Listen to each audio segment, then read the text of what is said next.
Welcome, today in front of me CUBOT P50 and I'll show you how to remove SIM pin from SIM card on this device.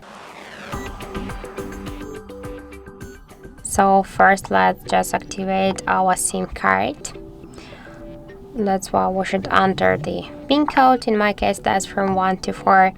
Now let's just launch the settings application and then we should scroll down to the security section.